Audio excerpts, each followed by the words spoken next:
here today, brother? We're here today.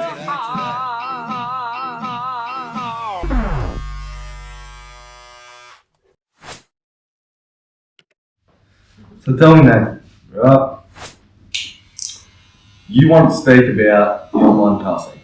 Yeah. Right, and some, the car scene, the online car scene, the professional burnout scene, and we'll start there, and then we'll keep going from there. So can you tell me a bit about the professional car scene, Nathan, and where you've come to that?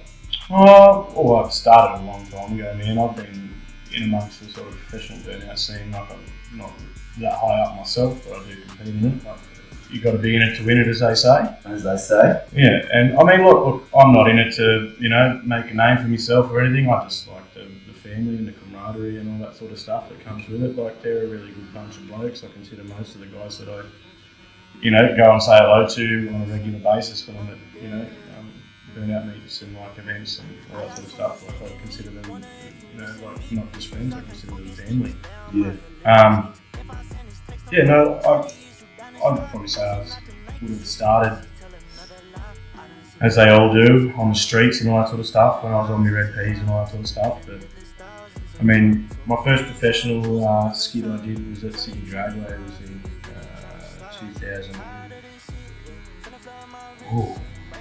2014. 2014? Yeah. Yeah, that's a while ago. Yeah, that was Silver VX, LS1, 5.7 V8. It's good, decent. It was, made enough power for what I wanted. And I used a daily driver as well, which was probably not the smartest thing to do. Just slap a reverse cab over the manifold and off you go, mate. They don't know what's underneath it. And then, I got out of it for a little bit. I had a little bit of this, relapse on a bad drug. Sort of fucked up a little bit in my life for a little bit. Yeah. But got off that and made, Made a clean start. Yeah, made a clean, as they say, turned over a new leaf. Yeah. Everything was going good. I didn't really do much in the burnout scene, for a little bit. Probably fast forward a few years, probably 2019, I got back into it. Yeah. It was just after my old boy passed away. Yeah, it was a pretty tough time to deal with all that sort of stuff. Yeah. Got back into it and renamed the car after my old boy. So the plate's dusty now, so it's a bit of a homage to him. So that was a red VY V6. I ran that for a little bit and then I sold it on to a bloke and crashed it into a telegraph pole somehow. I don't know how a V6 Ecotec has too much power to handle, but that was his excuse. It's too powerful. I don't know.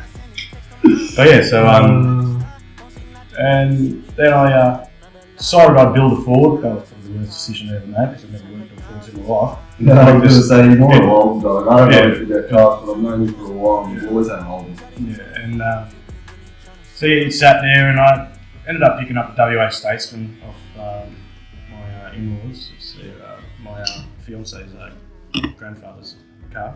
Yep. So he ended up passing away, unfortunately, and that was a bit of a time for my partner and dealing with stuff and whatnot. Yeah. So it's good to like we both have that sort of common ground Between you. Yeah. I mean, it's not like a good common ground. No, but it's not your first common ground. You guys have been in a relationship. Oh no, exactly. I mean, we've been together for I'd say 5 years. 5 years now. It's been a while. Yeah. I've been engaged for nearly 12 months now, I think. I actually didn't know that. Yeah. Congratulations. Cheers, man. Oh man. It's good. Like when you find that you're the right one, I mean, it just works. Yeah. Plus, I mean, she supports me in my hobbies and the car scene and all that sort of stuff. So where are you in the car scene at the moment? So have you gone to any events lately? Have you gone to anything professional? So I was saying, I bought that WA Statesman off my in-laws and ran that for a little bit as my daily, and then I finally convinced my partner to let me turn it into a skid car because I hadn't had one for a while. it came factory with a V8, so it had the platform already there. So it wasn't like I had to, like change much or anything like that. Yeah. So yeah, I knocked it down with work and saved up some money and got the diff and box and motor all worked and tuned. And, Yeah. and then we took it out. I think it was late and it was Nan's birthday bash. So it's Nan Tuckett. She's a 80-year-old lady that does burnouts now. She's a fucking legend. I'm serious, bro. She's a legend. Her and her grandson Guy Tuckett, they live out like Leeton Way. They got a car that they run. It's a VZU. It's called Nan's Dream, bro. Nan's Dream. Yeah, bro. It's good. So she had a birthday party out at Leeton, out at the track out there, and we all camped out there. And we took the statesman out there. That was his debut skid, and it went really well. I was a little bit nervous because I never got to take my dad in the car. Yeah. Or in any of my cars, as a matter of fact. Like, it was one of the things that I really wanted, but he just, I don't know if it was like, his scene at the time when I had the first car, but you wanted it today. You wanted him to experience it. Yeah, like I wanted to experience it and all that sort of stuff. But I mean, I guess it's just one of those things that I just never got to do. But I mean, I finally got to take him. Mum came out and I took her for the first time. She loved it. And she brought out his ashes and we strapped him in the front of the car, man. And off we went. It was a little bit teary, like it was a teary event. It was good fun. I got a little bit nervous. Got to turn the thermo fans on and we cooked the motor. But it is what it is. Fixed it up and I strapped back out there and turned the thermo fans on for the second one. Yeah, she went good. Yeah. And then I think the next event I did was Wangaratta, comp down there. Yep. And that was my first comp that had prize money and the finals event and all that sort of stuff. Yeah. I made it into the finals and made it into the top 5 and didn't place, but I was pretty happy with how I went. Yeah, to get into the top 5, that's gonna be something, man. Yeah, I was pretty happy with myself. It was a pretty tough competition. Yeah. But that's what everyone's going out there to do. Everyone's going out there to have fun and, smash tyres, as they say. But it's a bit, it's a bit ironic. One of my mates, Dean, he was talking about it the other day on social media. But we have this saying that we smash tyres and we smash them. You look at the car after they're done, man, and that tyre is absolutely just thrashed the crap out of you. Absolutely just smashed the shit out of your car. But, we keep going back for more because we just can't get enough of it.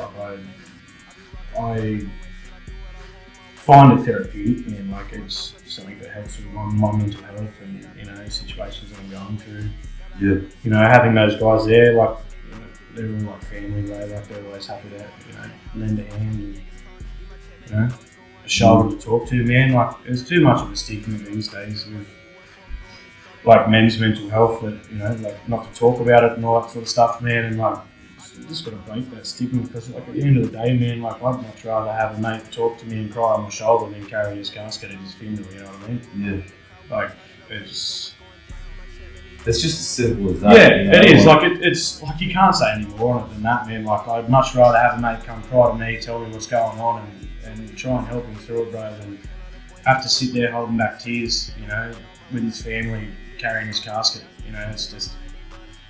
And I've lost a few mates to, suicide and all that sort of stuff. I mean,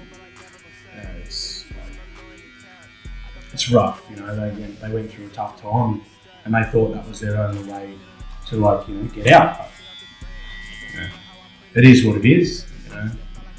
You move forward. You learn from your mistakes. There's so many things I could have done this, I could have done that. But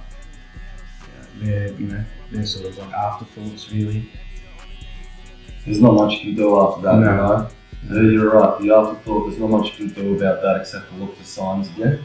Exactly. Right, in the next person. And you're right. It just makes you more aware of, for next time.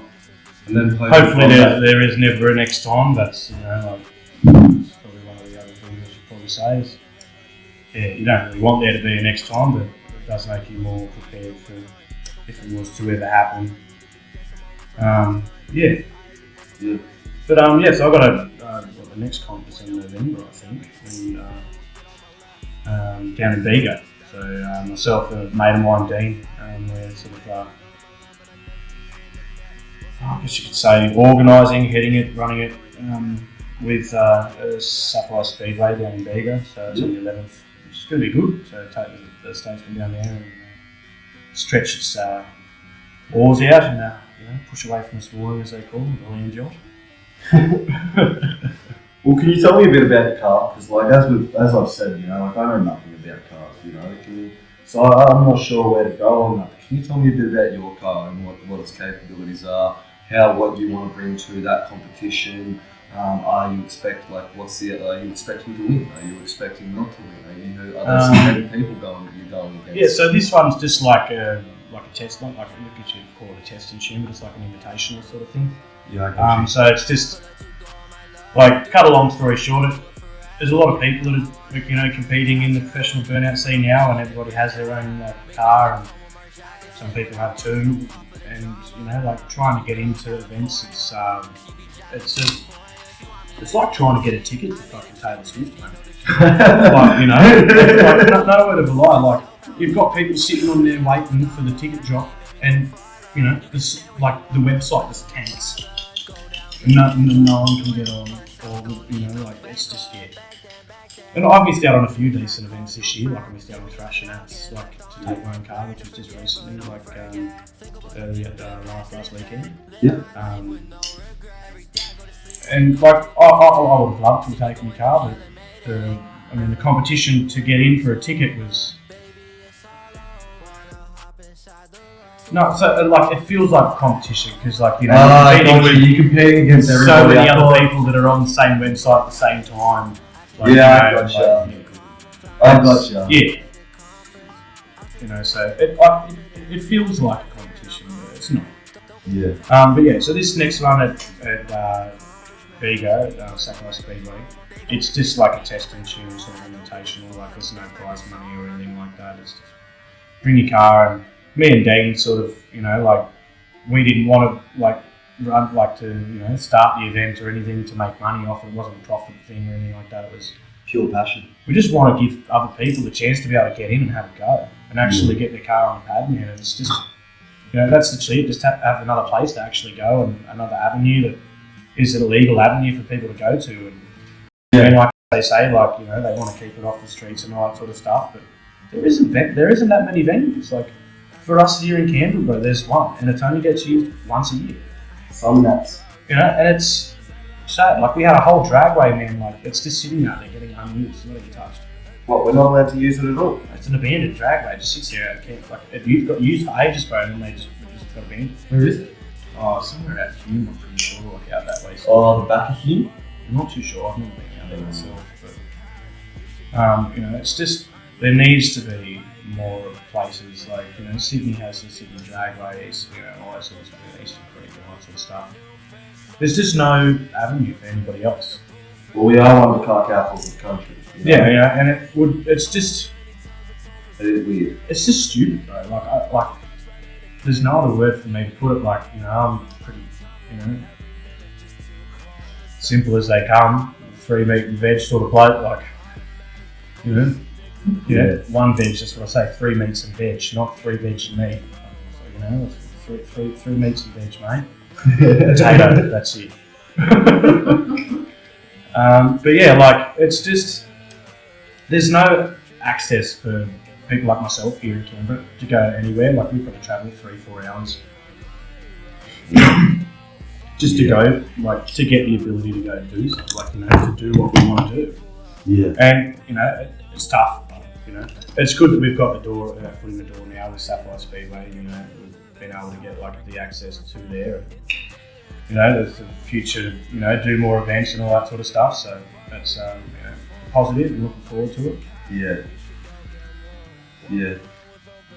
So when is the Sapphire Speedway again? Can you tell me when that is? November 11th. November 11th. Yeah. And is it for a full weekend or is it a one-day event? No, just a one-day event. Starts at 9:30. Obviously entrance a bit early. You also get a castle and that sort of stuff. Spectators will be able to get in from 9:30.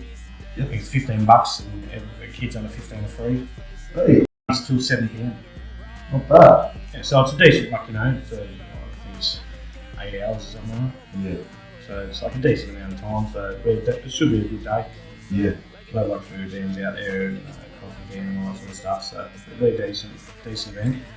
And where have you come into organising? So what's your role being in organising this whole thing? Like you've been in it, so can you tell me that? Like, yeah, so like there's a lot, like I just don't, like it's not just myself, like I've, you know, Dean from Top Gun Commercial Constructions, he has his own car called Gun LS1, like he's, you know, the major sponsor for the event, and you know, he's helped out, like, you know, majorly, like financially, and like, you know, with his abilities and like what he knows and all that sort of stuff. Yeah. You know, like, and like per se, like me and him don't essentially know how to run an event, but it's how you learn. exactly, you know, and we're just jumping in the deep end and giving it a crack, and same as this, man. You know, with like, you know, the help with the speedway and the race secretary and like, you know, the committee there, like it's, you know, Mark Allman, like he's pretty helpful with, you know, like helping and running stuff and all that sort of stuff. So, I mean, it's a bit hard, you know, talking over like social media and platforms and all that sort of stuff.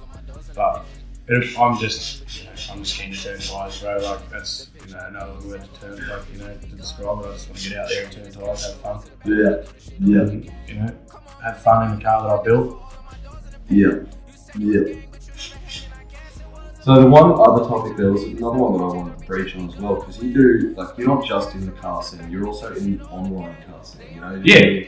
A lot of simulation stuff. So that's probably like where the foundation of being, like, you know, being able to be an event organiser and actually run, like, you know, like help run a skid comp and that sort of stuff. So I run my own little side business called Dusty Motorsports. Yep. So like I've got my own logo and all that sort of stuff. And I see cars all the time. yeah, you know, like, so there's nobody really, like, when I first started in it, man, like the love just came for, like, I got a racing sim at home and a computer, and I'm a nerd, straight up nerd. I play computer games, man, I fucking love it. You know, like, so yeah. And you know, it's you know, it just comes from that. Then, like, I got into, like, you know, the, like I said, of course, that's the game that, like, you know, the cars that I, you know, once I finish modelling them, put them into the game so people can actually drive them and play them. Yep.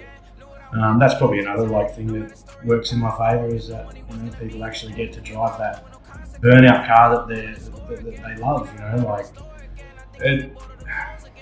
I get, like, you know, like, I'm not noticed for my car, bro. I'm noticed for, like, the cars I make. Yeah. You know, like, just for instance, I went down to Thrasher Mats and I had people coming up to me left, right and centre, because, like, obviously I put my own t-shirt with my logo on it and all that sort of stuff. And they've heard of you. Yeah, and they've heard of me, and, like, I've got a, you know, pretty decent following on, like, a platform called Discord.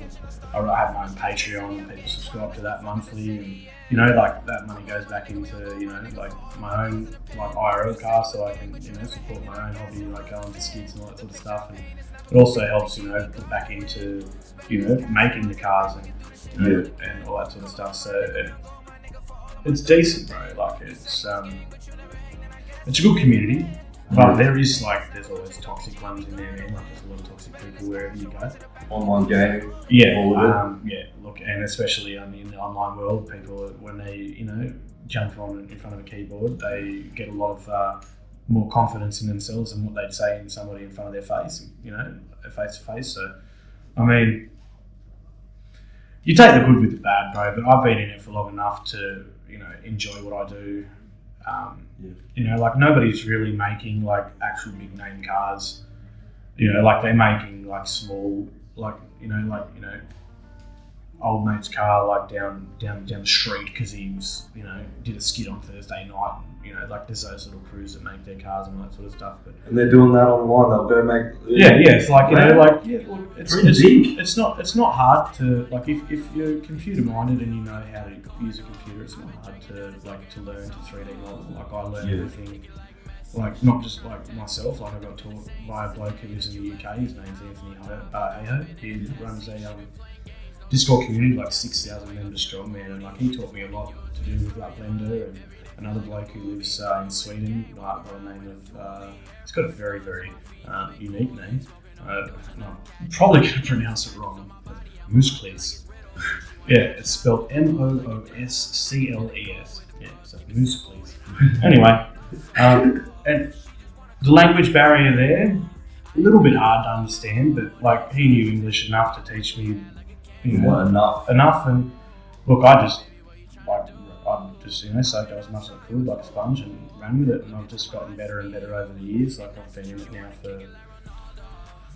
for, I'd say, close to 3.5, 4 years now. Yeah. I've built in my, I'd say, fleet of online cars. I have 60 plus. Some cars, like I've made big name cars like Mr. Mullet, Jacko's Lux, Tapped. I've done Lynchy, Blown Lux, a few big name cars. And I could sit here for hours and rattle off the cars that I want to make and all that sort of stuff. But I think I'm going to start, I've done the big name cars and I've got my name out there and all that sort of stuff. So I'm going to start, making the smaller name cars. So the next one I'm making is White Tyrone, is a friend of mine.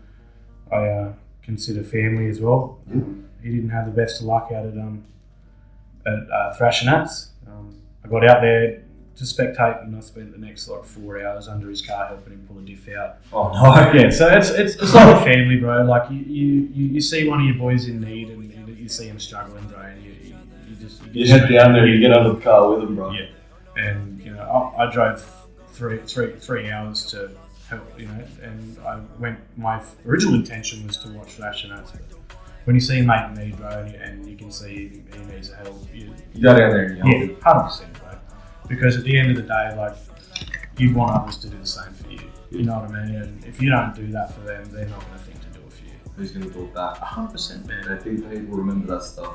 And it's weird, the new world we live in. A lot of people have this, they're born with entitlement.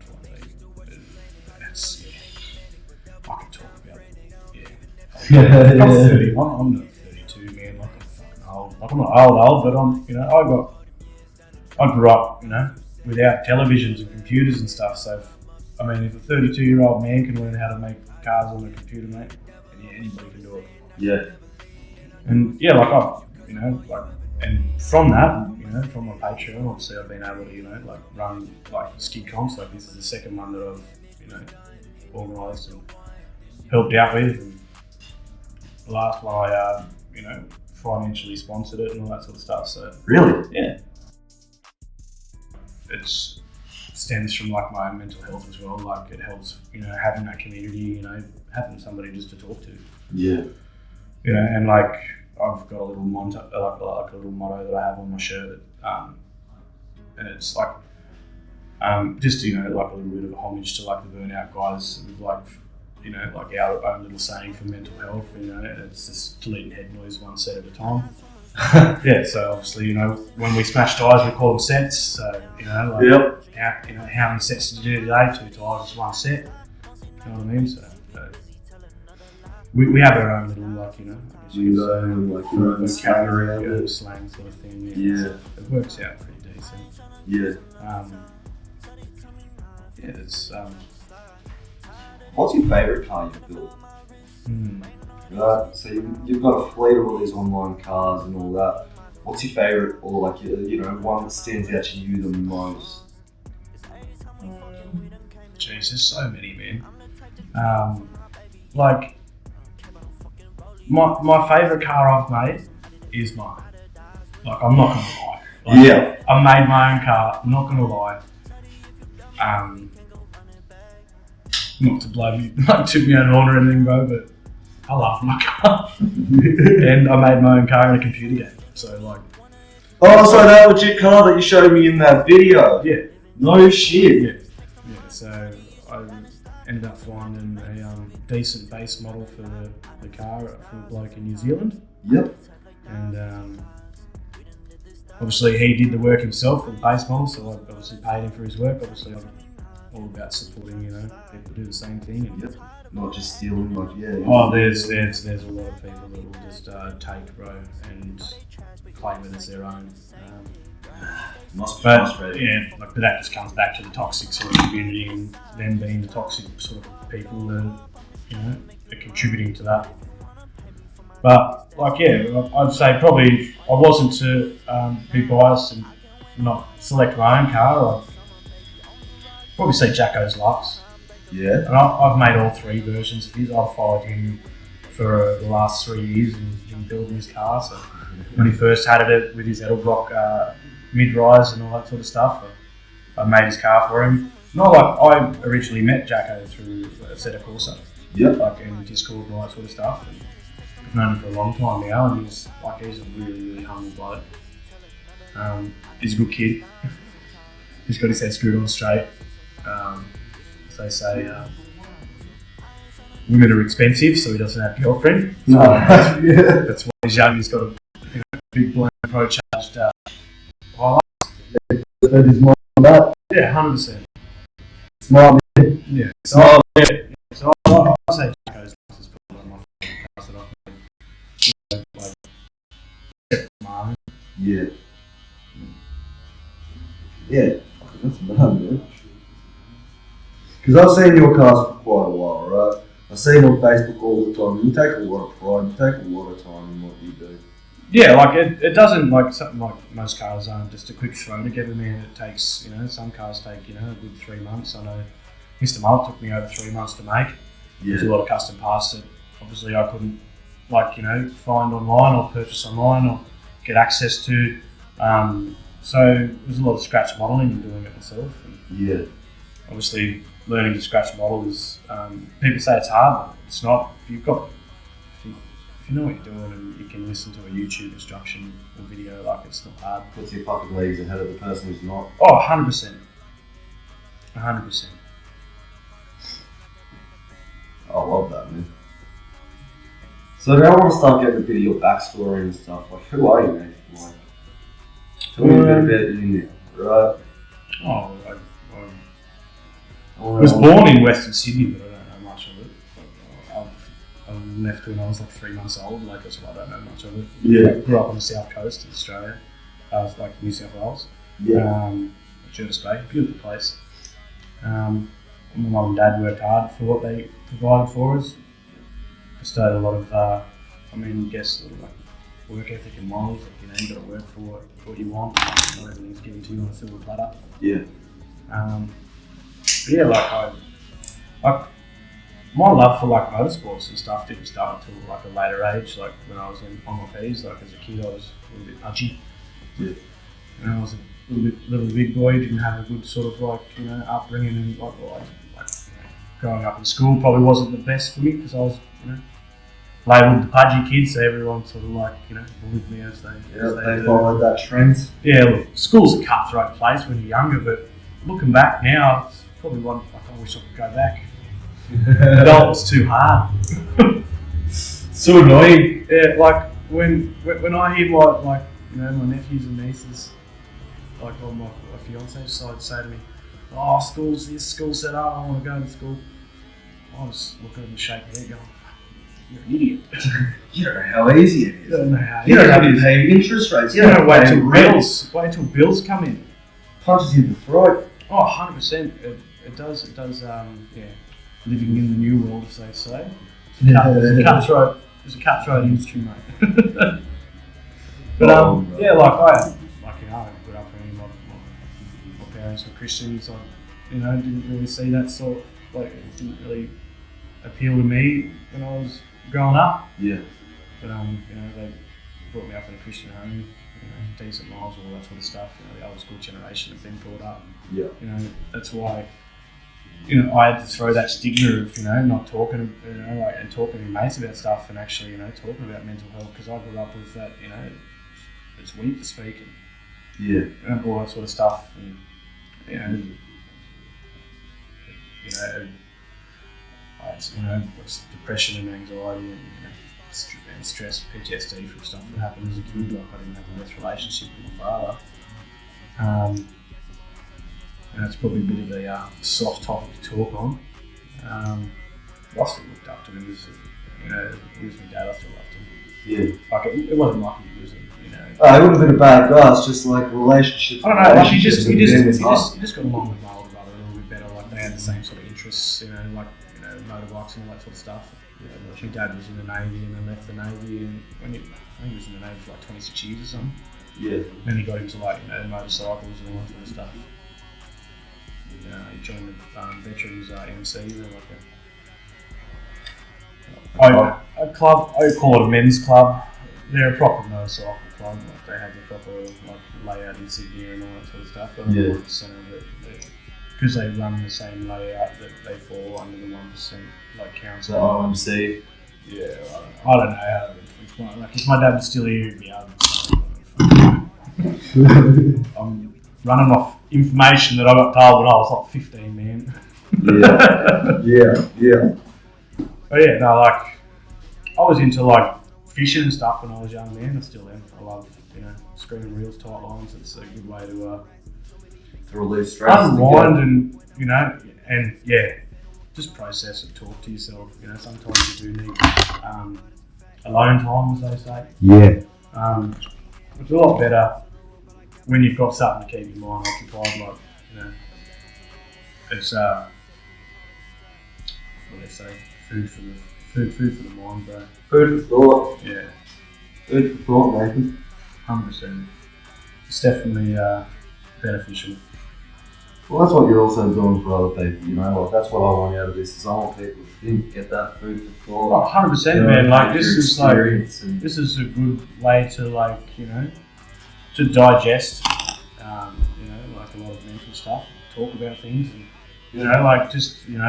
the social, aspect of, having a chat while you do my haircut, man.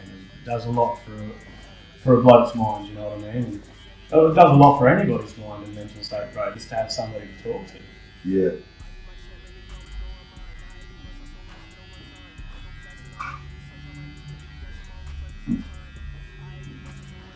Camera for?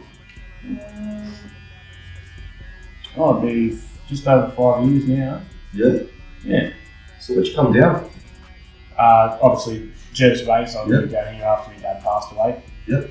Moved down here to be with my now fiance, so it was the right decision. Yeah. It's definitely still getting used to the bloody cold, though. Good luck there, man. I'm Canberran and I'm not used to it. I hate it. I hate it. I absolutely hate the cold, man. I'm a little bitch when it comes to it. I'll have 2-3 heaters on and I'll sit in front of the hottest one while my house heats up. And then I'll just sit there all night. Little bitch. Yeah. No, look, it's one of the most expensive towns I've lived in, I'll tell you that. What about that? Oh, it costs a living in Canberra's ridiculous, mate. It's just laughable. Oh, man. I won't get into that because it's not one of your topics, but the cost of living in Canberra is just ridiculous. But you make do, you survive. You get through, you get more money for your car. Yeah. At the end of the day, it's not all about how much you got, it's about what you make of it. Not wrong, man. Not wrong. At the end of the day, people have, they have this weird false, want to be chasing the Kardashians or keeping up with the Joneses, as they say, but it's not all about that, mate. It's not all about money, it's not all about fame. It's your life, you make what you got. You make it as good as you can. Yeah. You do what makes you happy.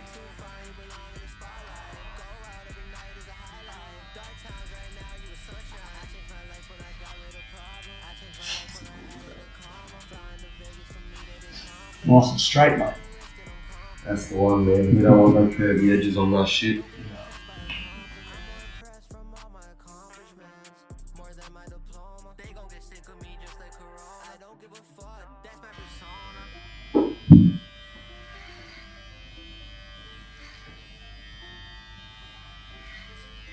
And where are you today? Within yourself, within your career, within everything. Do you have any goals that are up and coming? Do you have any little projects that you just keep a little bit secret, or something else you want to add to this whole thing? I don't know. At the moment, still working in the same job, still doing the same thing. Yeah. I had a little bit of started in my dream job, but had a bit of a hiccup, and that didn't work out, unfortunately. So Yeah. but yeah, so I mean, like as I say, you don't burn your bridges. Well, like I took from one of my last reviews, you don't make mistakes, you make lessons. Exactly. Learn from that stuff. 100%. Like you learn from like their lessons. You're always learning. If you're not learning, mate, Then you see, bad shit happens. then there's something Bad wrong, shit right? happens. Or you just like get to that stagnant place in life where you just like things going wrong for you, left, right, and centre because you're not being open, teachable. I think that's where a lot of people can get unstuck with their mental health is they don't let them select. It's hard to be teachable when you're in pain as well. So. Oh, 100%. Like, there's got to be that. I mean, I guess there's sympathy, and like you've got to sort of bring yourself down to their level, and empathise with what they're going through to be able to understand what they're going through. Yeah. Everybody processes things different. Everybody handles mental health and depression and everything differently. People handle just normal life situations differently. Yeah. I mean, it's just how they were made. It's their gumption and how they process things.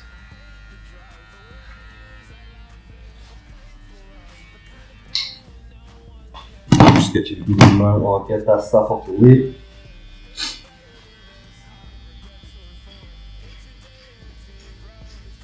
Get rid of that flavour saver for you for a little bit of time.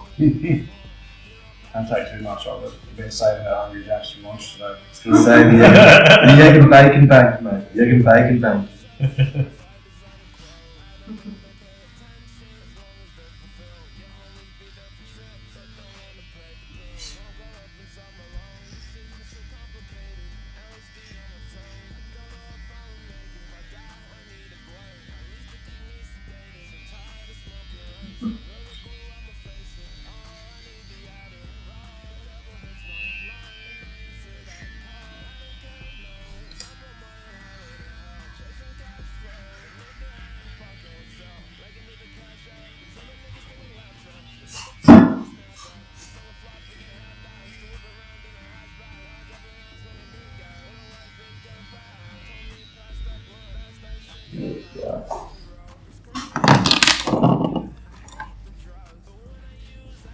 Do you have any cars you're building right now?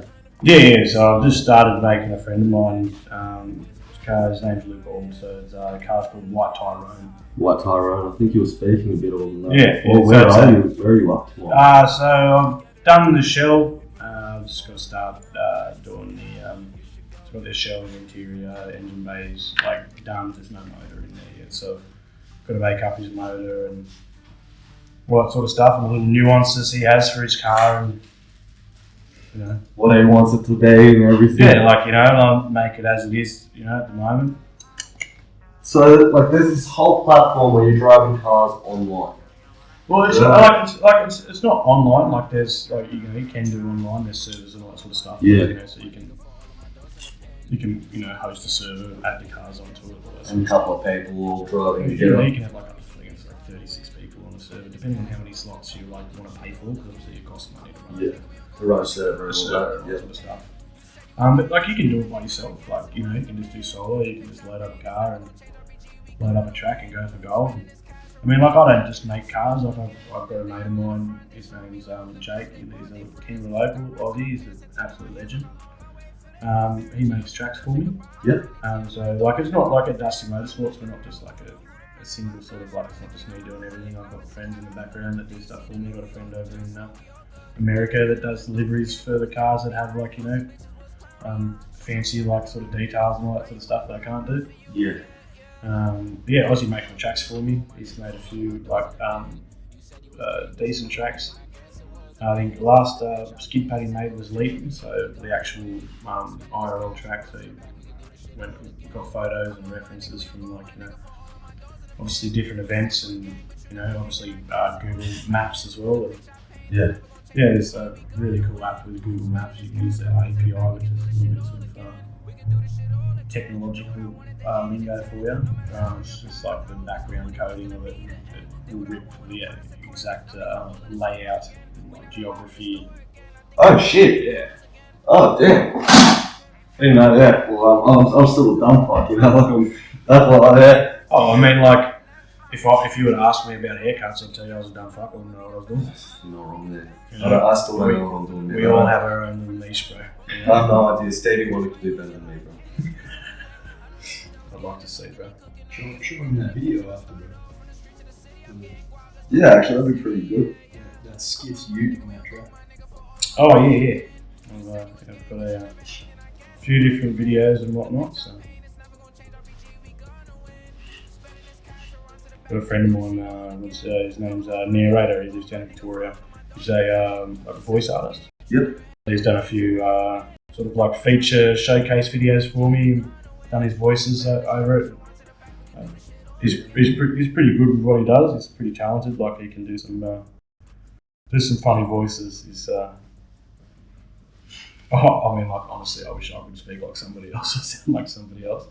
Especially David Attenborough. I don't know how he does it. I honestly don't know how he does it. Look at this asshole on the Like, oh yeah, pretty. I don't know how he does it, bro. And then like Nigel Thornberry. I mean, the darkness. Like from like the Thornberries. Yeah, bro. It'd be good if you could do Donnie, but anyone could do Donnie if they speak gibberish. Wow! Wiggy, wiggy, whack! Exactly that. So how you looking, Nathan? Oh, a lot cleaner. Yeah, you don't look so dirty anymore. Yeah, I don't look so dirty anymore, bro. Oh, looks like he's better made. Yeah, he's better. Beautiful, bro. Oh, do. Oh, yeah, another one. Oh, it's not a time lapse that one. Oh, yeah. Alright, my last little touch before we finish up. Let's hope you haven't scratched me too much. And we get, she's a bit stingy. Yeah, bro. She's a bit stingy. Smells like air and meth. Their fuel she used for burnout cars, that wasn't a drug reference. Yeah, so just slightly off there, I don't like that. Take care of that lip there.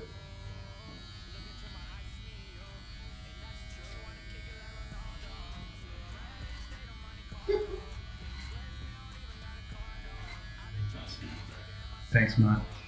Been growing for years. 2010 was the first hair that came out of this beard. Bullshit. Yeah. I grew a mustache first in high school, boarding school, and the dorm master told me I wasn't allowed to have a fucking beard. Yeah. And I fucking rebelled.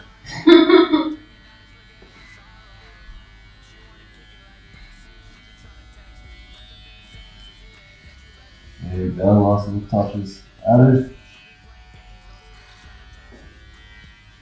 I think the only time I had a clean shaven face and the whole time I was at boarding school was my Year 12 graduation. You look hilarious, I don't want to see that. Oh, mate, I had like 3 double chins. It was weird. I don't know what was going on. It was, I looked funny. Well, that brings us to the end of our, let's go on first, actually. That brings us to the end of our interview, bro. I really want to thank you for actually coming in. Like that was dope. Thank you, man. Like I appreciate the chance to come and talk, bro. I haven't seen you for a while, so. Not wrong. Last time I saw you was your last haircut. Yeah, I know. Fuck, that was a fucking few months That ago. was a while ago, bro. We'll judge it by I swear you're like the only person I trust to touch my head. Except my missus. But that's not with scissors. Not the same level of trust. I